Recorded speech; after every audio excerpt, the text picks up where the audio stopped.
नमस्कार दर्शकों, स्वागत है आप सभी का हमारे कार्यक्रम में। पत्रकारिता एवं जनसंचार।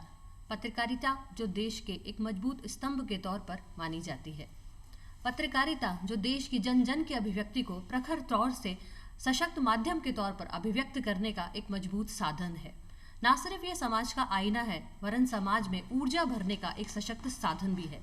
तो ऐसे महत्वपूर्ण विषय पर हमारे साथ बातचीत करने के लिए आज मिस्टर अमित वर्मा हमारे साथ हैं, जो एक मीडिया एडुकेटर हैं। वे आज इस विषय पर प्रकाश डालेंगे। सर, आपका बहुत बहुत स्वागत है हमारे कार्यक्रम में। नमस्कार। जैसा कि अभी मैं बात कर रही हूँ कि पत्रकारिता एवं जनसंचार, तो पत्रकारिता एवं जनसंचार पर आगे बढ़ने से पहले सबसे पहले आप हमें बताएं कि पत्रकारिता एवं जनसंचार को साथ में क्यों प्रयोग किया जाता है। मतलब इन दोनों का मिलकर के ही इतना जो प्रभाव है वो क्यों पड़ता है। देखिए, आपका पहला सवाल बहुत काफ़ी अच्छा है और बहुत ज़रूरी ये सवाल है कि पत्रकारिता और जनसंचार को साथ में क्यों रखा गया है। जी। पत्रकारिता के नाम पत्रकारिता जैसे ही हम सुनते हैं तो हमारे माइंड में समाचार पत्र, पत्रिकाएं, रेडियो, टीवी, ये सारी चीज़ें आती रहती है। लेकिन पत्रकारिता का सबसे मुख्य उद्देश्य था कि सबसे पहला जो उद्देश्य था कि स्वतंत्रता प्राप्ति के लिए हमने भारत में पत्रकारिता शुरुआत करी जी। और हम धीरे धीरे इसको सूचनाएं, जो समाज की जो सूचनाएं थी वो हम पहुंचाने लगे। लेकिन वो दौर था हमारा सिर्फ आज़ादी मुख्य उद्देश्य। लेकिन धीरे धीरे जैसे हम जब बढ़ने लगे, आज़ादी के बाद में हमारे 1900 दशक, जब हम 19वें दशक के अंदर आने लगे, रेडियो टीवी का जब उद्भव होने लगा, तो इंटरनेट की मौजूदगी में हमें बहुत सारे नए नए प्लेटफॉर्म्स मिलने लगे, जो आज हमारी पॉकेट में भी हम लेके चलते हैं। उसमें आपको बहुत सारे माध्यम आपको संचार के मिल जाएंगे। तरह तरह के माध्यम आजकल हम इस्तेमाल कर रहे हैं। तो इसीलिए पत्रकारिता को अगर आप देखे जाएं तो सिर्फ आप प्रिंट मीडिया, जिसको हम एक शब्द में बोलते हैं जब हम स्टूडेंट्स को पढ़ाते हैं, जिसमें आपके समाचार पत्र पत्रिकाएं आएंगी, और जनसंचार के अंदर आपके रेडियो हो गया, टेलीविजन हो गया, वेब मीडिया हो गया, कम्युनिटी रेडियो हो गया, और भी बहुत सारे माध्यम जो सूचना की क्रांति और इंटरनेट के द्वारा जो इसका हम इस्तेमाल कर रहे हैं वो हो गया। तो इन दोनों को सम्मिलित करके एक शब्द बनाया गया, पत्रकारिता एवं जनसंचार। अच्छा, ताकि सही मायनों में इसका अर्थ सामने आ सके कि अकेले की जगह ये साथ में ज़्यादा जो है प्रभावशील हो जाते हैं, प्रभावी हो जाते हैं। जरूर जरूर। क्योंकि पत्रकारिता सिर्फ हमने अखबार से शुरू करी थी। अगर आज़ादी से पहले हम बात करें तो भारत में, बंगाल में 1780 में पहला अखबार शुरू किया गया। अच्छा। वो हालांकि पत्रकारिता के इतिहास के बारे में अगर हम इतिहास के बारे में बात करें तो जेम्स अगस्टन हिक्की एक व्यक्ति थे जो भारत आए। भारत में आने के बाद बंगाल में उन्होंने पहला अखबार ब्रिटिशर्स के लिए निकाला था, जिसको बंगाल गजट हम कहते थे। बंगाल गजट जो पहला अखबार है, तो वहीं से ही भारत में एक पत्रकारिता की नींव रखी गई। हालांकि उससे पहले बहुत सारे अखबार थे, छोटे मोटे अखबार, जिनको ब्रिटिशर्स ने बंद कर दिया, क्योंकि वो ब्रिटिशर्स के खिलाफ लिखते थे, तो वो इसलिए उन्होंने बंद कर दिया। लेकिन पहली बार ऐसा व्यक्ति जो भारतीय नहीं होके ब्रिटिशर्स की परमिशन से भारत में आया और उसने पहला अखबार अपना शुरू किया। अच्छा। तो वहीं से हम पत्रकारिता की शुरुआत मानते हैं, 1780, जिसको बंगाल गजट बोला जाता है। बंगाल गजट से। अच्छा। उसके बाद हिंदी में भी अखबार आया। जैसे हिंदी में अगर हम बात करें तो उदंत मार्तंड, ये हिंदी का पहला अखबार था जो शुरुआत की गई। अच्छा, बहुत ही बढ़िया। तो वो ब्रिटिशर्स के टाइम बंगाल गजट आप ले सकते हो। और अगर हमारी भारतीयों का अगर हम कोई अखबार बोलें जो हिंदी भाषा के अंदर निकलता हो, तो उसको आप उदंत मार्तंड बोल सकते हैं। अच्छा, यहाँ से शुरुआत हुई पत्रकारिता की। और कहते हैं कि स्वतंत्रता आंदोलन में भी बहुत बड़ा इसका योगदान रहा पत्रकारिता का। जरूर जरूर। पत्रकारिता का जो सबसे शुरुआत जो थी, एक जो नींव रखी गई, जो बीज जो बोया गया, वो उसका मुख्य उद्देश्य ही स्वतंत्रता प्राप्ति था। इसीलिए आप चाहे मराठा बाल गंगाधर तिलक की बात करिए, चाहे मौलवी जी की बात करिए, चाहे एनी बेसेंट, किन्हीं की भी आप बात करिए, तो ये सारे लोगों ने सिर्फ और सिर्फ इन अखबारों के माध्यम से हम जनता के पास सूचनाएं पहुंचाते थे।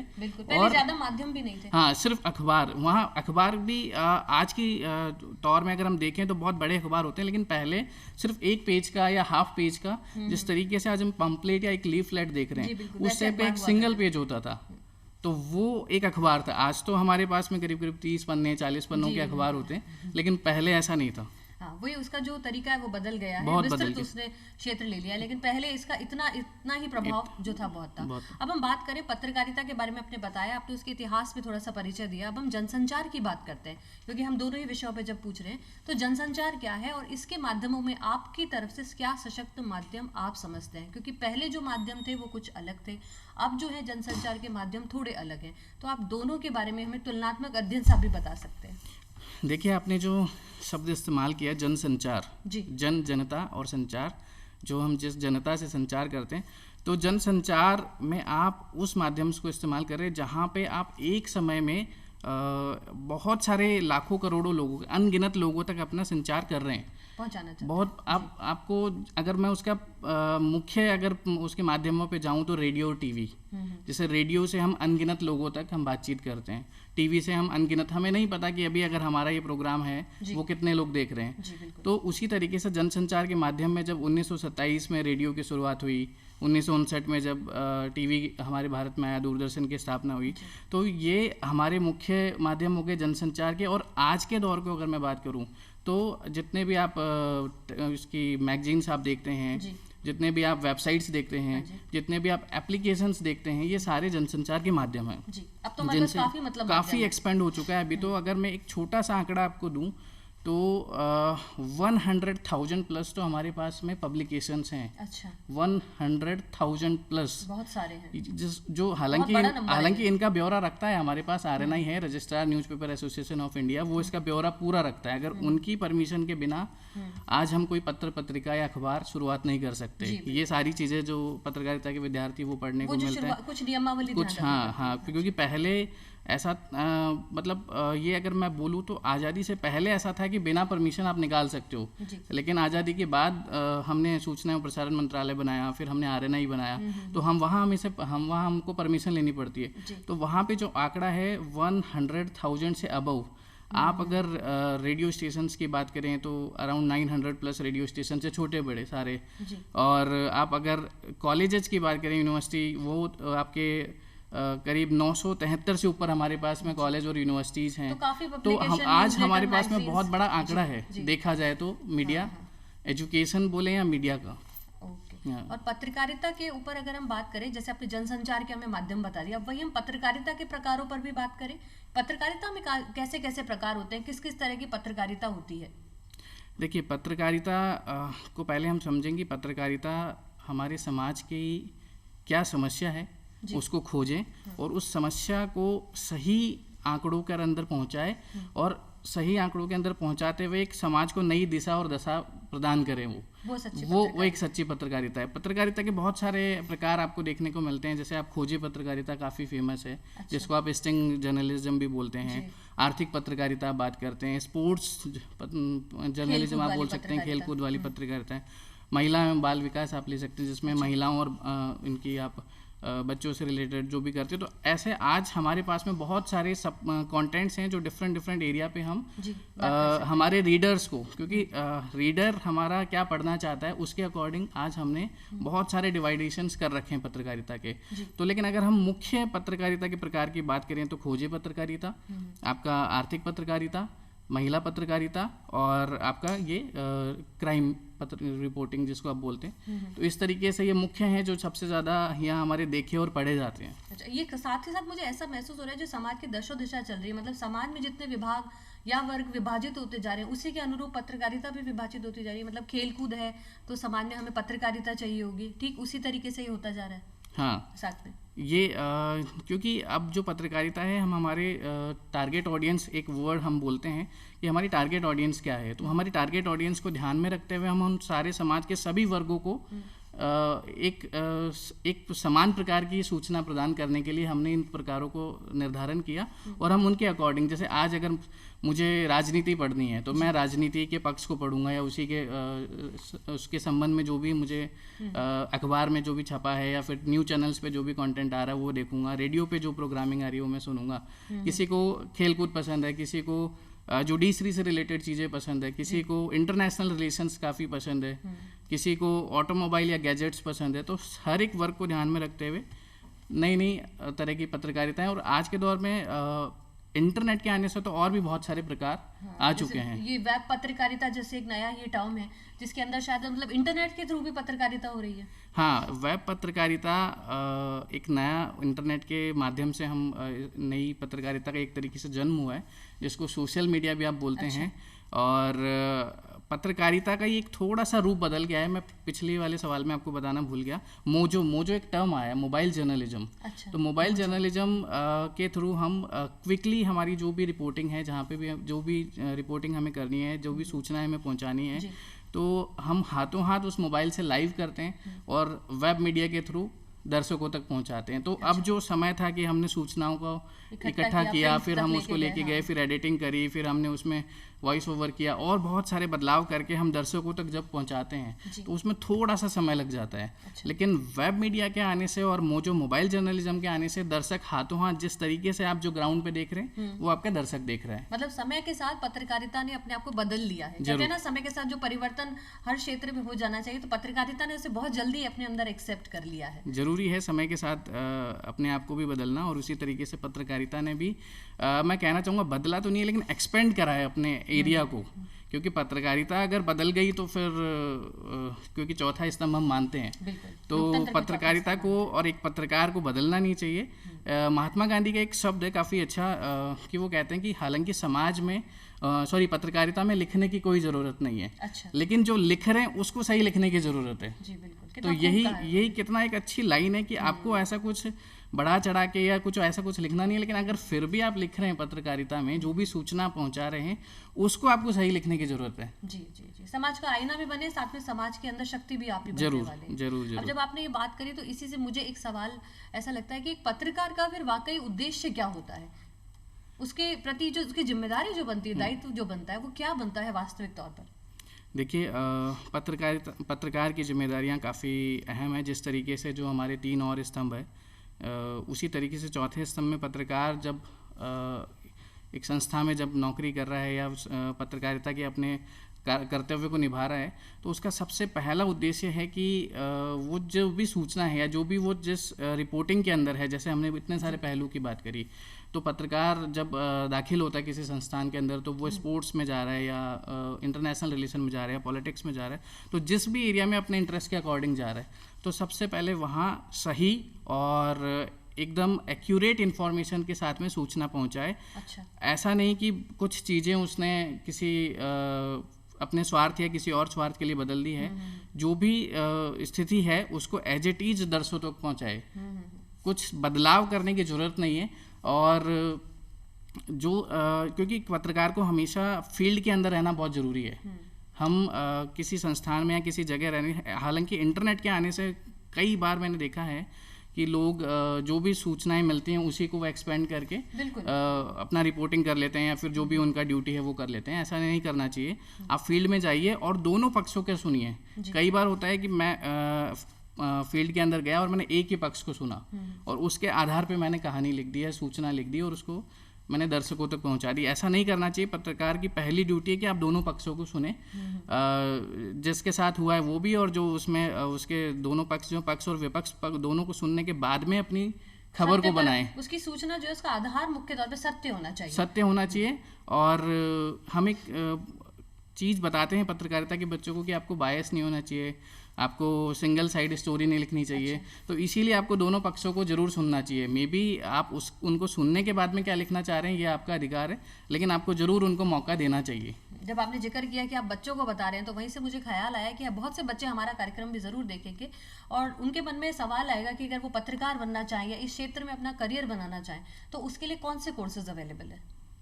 जो बच्चे अगर पत्रकारिता के क्षेत्र में आना चाहते हैं और इच्छुक हैं, तो मैं उनको बता दूं कि अगर पत्रकारिता के क्षेत्र में आना चाहते हैं तो उनको सबसे पहले जो ज़रूरत है वो उनको लिखना और सुनना और बोलना, ये 3 चीज़ें तो उनके अंदर बहुत अच्छे से होनी चाहिए। शुरुआती दिनों में जो विद्यार्थी आते हैं, कई बार रिपोर्टर और एंकर बनने के लिए आते हैं, लेकिन उनका उद्देश्य ऐसा नहीं होना चाहिए। वो ज़रूर उनको मौका मिलेगा वहाँ पर्दे पे आने का और लोगों से मिलने का, लेकिन उनके साथ में उनको लिखना, सुनना और उनको बोलना, ये तीनों चीज़ें को ज्ञान थोड़ा सा हो। बाकी तो कॉलेज उनको पढ़ाएगा लिखाएगा, मौका भी देगा। लेकिन इन 3 चीज़ों का जरूरी होना चाहिए, एक तरीके से आप खूबी बोल सकते हैं जो उनके अंदर होना चाहिए। क्योंकि कई बार होता है कि अगर मुझे अच्छा बोलना नहीं आता है, लिखना नहीं आता, तो मैं कई बार फिर नकारात्मक हो जाता हूँ या लोग नकारात्मक कर देते, तो वो सारी चीज़ें नहीं होनी चाहिए। लेकिन अच्छी बात यह है कि अगर उनको पत्रकार बनना है तो यूजी लेवल पे भी कोर्स हैं जो 12वीं के बाद आप कर सकते हैं, जिसको आप BJMC बोलते हैं, bachelor of journalism and mass communication.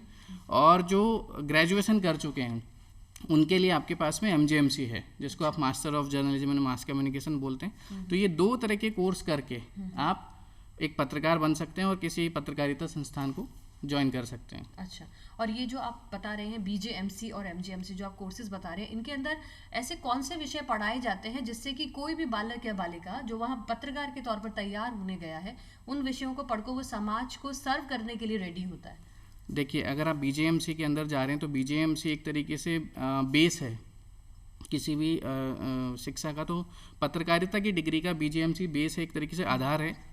जब आप इसको 3 साल के डिग्री प्रोग्राम को ज्वाइन करते हैं तो आपको प्रिंट मीडिया और आपको इलेक्ट्रॉनिक मीडिया, वेब मीडिया, जो जितनी हमने बात करी, इनको इन डेप्थ पढ़ाया जाता है। अच्छा। मतलब इतिहास से लेके और आज तक। तो डिफरेंट सेमेस्टर वाइज और एनुअल वाइज जिस भी संस्थान के अंदर वो ज्वाइन करते हैं तो वहाँ पे सेमेस्टर पद्धति है या फिर एनुअल स्कीम है, उसके अकॉर्डिंग वहाँ पे आपको इन सारे कोर्सेज को, जैसे आप डेवलपमेंट कम्युनिकेशन एक सब्जेक्ट हो गया, ऑडियो विजुअल कम्युनिकेशंस में हम रेडियो और TV की बात करेंगे, डेवलपमेंट कम्युनिकेशन में हम विकास संचार जो ग्रामीण विकास संचार से जुड़ी होती है उसकी हम बात करेंगे, मीडिया लॉ एंड एथिक्स कि क्या लॉ होने चाहिए, क्या किस एथिक्स को हम फॉलो करें, पत्रकार को क्या जरूरी कदम होने चाहिए, उसके कौन से अधिकार हैं, इन सब के लिए एक मीडिया लॉ एंड एथिक्स से आपको मिलेगा। विज्ञापन और पब्लिक रिलेशन एंड एडवर्टाइजिंग एक सब्जेक्ट है। तो इस तरीके से बहुत सारे सब्जेक्ट्स है जो 3 साल ग्रेजुएशन BJMC में और 2 साल MJMC के अंदर वो पढ़ता है। अच्छा। MJMC में थोड़ा सा BJMC से कम कंटेंट या कम सिलेबस होता है क्योंकि वो 3 साल की डिग्री है और ये 2 साल की डिग्री है। पूरा एक 5 साल का पैकेज है। तो ये 5 साल का है और अगर चाहें तो बच्चा एक भी कर सकता है, BJMC भी कर सकता है और चाहे तो ग्रेजुएशन के बाद वो MJMC भी ज्वाइन कर सकता है। अच्छा। ये उसके ऊपर निर्भर है। मतलब अगर कोई सामान्य विषय से किसी और स्ट्रीम से ग्रेजुएट है तो भी वो MJMC ज्वाइन कर सकता है। MJMC कर सकता है, न्यूनतम जो भी उसकी क्वालिफिकेशन है, न्यूनतम जिस भी विश्वविद्यालय के अंदर वो जा रहा है वहाँ के जो भी जो उन्होंने एलिजिबिलिटी मिनिमम जो डिसाइड कर रखी है, तो इसके लिए हालांकि कोई ज़रूरी नहीं है कि आपका बैचलर BJMC होना ही चाहिए। अच्छा। बैचलर आप पास करके जो भी परसेंटेज डिसाइड किए उस यूनिवर्सिटी ने, उसको अगर आप क्वालिफाई करते हैं और एंट्रेंस एग्जाम्स को क्वालिफाई करते हैं तो आप MJMC कर सकते हैं। अच्छा, और इसमें आगे करियर प्रोफाइल क्या रहती है? मतलब ये कोर्सेज करने के बाद किन क्षेत्रों में नौकरी की सुविधाएं या उनको अवसर मिल सकते हैं? नौकरी और सुविधाएं की अगर हम बात करें तो जो शब्द से हमने प्रोग्राम शुरू किया, पत्रकारिता और जनसंचार, तो ये एक ऐसी डिग्री है कि जिसको करने से आपके पास में पत्रकारिता के जितने भी क्षेत्र हमने उसको जिसकी बातचीत करी कि समाचार पत्र, वो उसके अंदर जा सकता है, पत्र व पत्रिकाएं उन्हीं के अंदर जा सकते हैं। समाचार के अंदर आप राइटर बन सकते हैं, आप जर्नलिस्ट बन सकते हैं, सब एडिटर बन सकते हैं, आप ग्राफिक डिजाइनर बन सकते हैं, पेज मेकर बन सकते हैं। अच्छा। है ना, आप गेस्ट कोऑर्डिनेटर बन सकते हो। तो ऐसी बहुत सारी, मैं एक चीज़ बता दूं कि जो हमारे जो विद्यार्थी हैं जो आना चाहते हैं कि पत्रकारिता और जनसंचार के अंदर ज़रूरी नहीं है कि एक जर्नलिस्ट ही है, उसके साथ में भी और 100 तरह की पोस्ट होती है। क्योंकि एडिटर, अगर हम एक शब्द बोलते हैं रिपोर्टर, एक एडिटर, तो इनके अलावा भी बहुत सारे, असिस्टेंट सब एडिटर हो गया, एडिटर इन चीफ हो गया, सीनियर एडिटर हो गया, कॉपी एडिटर हो गया, कॉपी राइटर हो गए। तो इस तरीके की तमाम पोस्ट हैं जो वही व्यक्ति हैं जिन्होंने डिग्री करके आए हैं। अच्छा। तो उनको कभी भी ऐसा निराश नहीं होना चाहिए कि मुझे मौका मिलेगा नहीं मिलेगा, बस उसको अच्छा लिखना और पढ़ना आना चाहिए। तो वो अपने सुविधा अनुसार जो भी उसका इंटरेस्ट है, स्पोर्ट्स में, पॉलिटिक्स में, जो भी, उसको ज्वाइन करके वो बन सकता है। तो प्रिंट मीडिया के अंदर आपके तमाम अवसर बहुत मौजूद हैं। अच्छा। और मैं खुद मेरे विद्यार्थियों को बोलता हूँ कि आपको शुरुआत प्रिंट मीडिया से करनी चाहिए। अच्छा। उसके साथ हम पत्र पत्रिका की बात करें तो मैगजीन्स बहुत सारी हैं, आप देखते हैं मैगजीन्स, बहुत सारी मैगजीन्स आपको मिलती है। और वहाँ पे भी आप ये ग्राफिक डिज़ाइनर में भी जा सकते हैं, आप रिपोर्टर में जा सकते हैं, आप एडिटिंग के पार्ट में आप जा सकते हैं। आप रेडियो की अब हम बात करते हैं तो आप रेडियो को ज्वाइन कर सकते हैं, जिसमें आप रेडियो जॉकी से शुरुआत करिए, प्रोग्राम एग्जीक्यूटिव से शुरुआत करिए, कैजुअल अनाउंसर से आप शुरुआत करिए। फिर हम आ जाते हैं TV पर। अच्छा। तो TV पर तमाम अवसर आपके पास में मौजूद हैं। आप एंकर, रिपोर्टर, आप रिपोर्टर के जितने टाइप्स हमने डिसाइड करे वो सारे रिपोर्टर्स, आप ग्राफिक डिजाइनर, आप टेक्निकल एस्पेक्ट पे भी आ सकते हैं, गेस्ट कोऑर्डिनेटर्स पे भी आ सकते हैं। अच्छा, ब्रॉडकास्टिंग बहुत लंबा स्कोप करियर है। है। मैं जब काउंसलिंग में बैठता हूँ तो मैं बोलता हूँ कि ऐसा नहीं है कि ये कोर्स करने से सिर्फ आप एक ही पोजीशन आपको मिलेगी। आपके पास आपके अंदर कौन सी खूबी है, उस खूबी को पहचानिए, अपने आप को डेवलप करना उस पड़ेगा, खूबी साथ को ही साथ पढ़ने पहचान भी कर उसमें। आपके लिए यहाँ पे करियर है। जैसे ब्रॉडकास्टिंग है, ब्रॉडकास्टिंग कई बार बच्चों को या कई बार कोई तमाम जो शिक्षक है वो बताते ही नहीं है कि आप ब्रॉडकास्टिंग में भी अपना करियर तलाश सकते हैं, क्योंकि ब्रॉडकास्टिंग इतना वाइड हमारा एरिया है जिसमें काफ़ी अच्छा पैकेज है। मैं आपको बता दूं कि मेन स्ट्रीम मीडिया से काफ़ी अच्छा पैकेज ब्रॉडकास्टिंग इंडस्ट्री देती है। अच्छा, तो ब्रॉडकास्टिंग में हम अपना अवसर तलाश कर सकते हैं। उसके साथ ही आजकल तो खुद का भी एंटरप्रेन्योरशिप हो गया वेब मीडिया के आने से। ये प्रचलन में आ चुकी है लोग अपना यूट्यूब चैनल बना रहे हैं, कोई और पेज आपको क्रिएट कर रहे हैं, उसके थ्रू भी आप अपनी पत्रकारिता को कायम रख सकते हैं। तो बहुत सारे व्यापक आपको इसके अंदर क्षेत्र मिलते हैं। बस साथ ही जो आपने मुख्य बातें बच्चों को बताई कि आप में खुद में अपनी खूबी का आकलन कर लेना है कि आप में बोलने की, सुनने की, लिखने पढ़ने की जो क्षमता है या आपकी रुचि वहाँ पे स्वतः ही बहुत ज़्यादा बहुत जरूरी है चाहिए। इसी के साथ एक सवाल जो है कि जब कभी भी कोई बच्चे भी जब इस फील्ड में आते हैं या फिर कोई ऑलरेडी इस फील्ड में है, तो सूचना को समाचार में बदलने के लिए एक पत्रकार को किन मुख्य बातों का ध्यान में रखना चाहिए? काफ़ी अच्छा ये सवाल है, जिसमें हम मीडिया लॉ एंड एथिक्स और न्यूज़ राइटिंग के अंदर इस चीज़ को पढ़ाते भी हैं कि जब कोई सूचना किसी पत्रकार को मिलती है, किसी संस्था को मिलती है, तो वो अपने रेस्पेक्टिव रिपोर्टर को या फील्ड डेस्क को, डेस्क एक वर्ड हम बोलते हैं उसको, वो फॉरवर्ड करते हैं।